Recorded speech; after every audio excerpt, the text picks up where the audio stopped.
This season started off great for the New York Mets. They were winning almost every day and looked like favorites to take the division. They began to lose a little more and the wins seemed to completely disappear. There's a lot of baseball left to play. It's far too early to wave a white flag. In fact, it might be a waste of time to give up at all.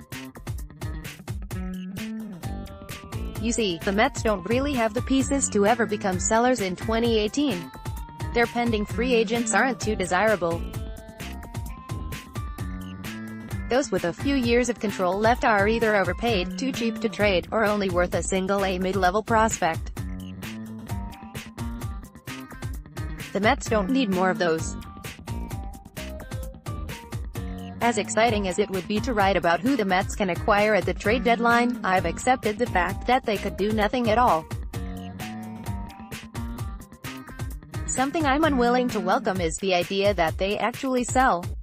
Last summer we saw the Mets trade multiple players in July. Jay Bruce went to the Cleveland Indians. Curtis Granderson went to the Los Angeles Dodgers. Others departed New York, too, without much coming back in return.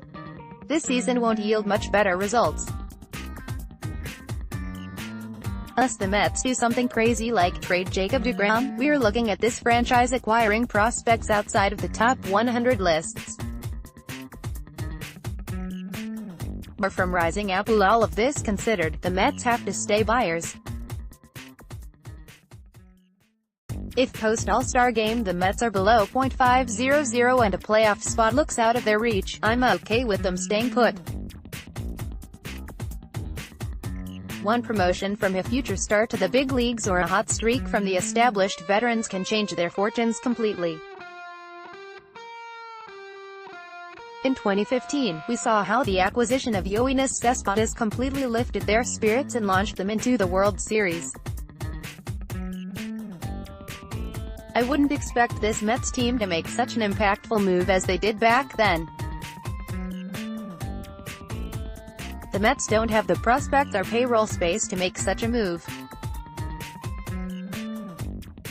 We can dream differently, but this front office is one of the more predictable ones in baseball.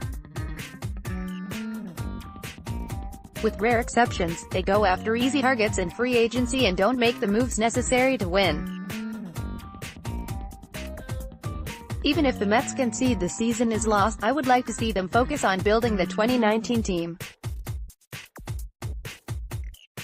They can sell light with the hope of getting what they can for the following year. They did this to an extent last year when they acquired A.J. Ramos from the Miami Marlins. I would certainly hope they could add a lefty reliever or upgrade at catcher. The Mets will overhaul the roster quite a bit this offseason with several key free agents and a rotation in desperate need of some help. The tough part of it all is that this franchise can't do it the traditional way. They have very few MLB players teams want for prospects. So, when everyone else is selling, the Mets have to think about buying no matter what the standings say.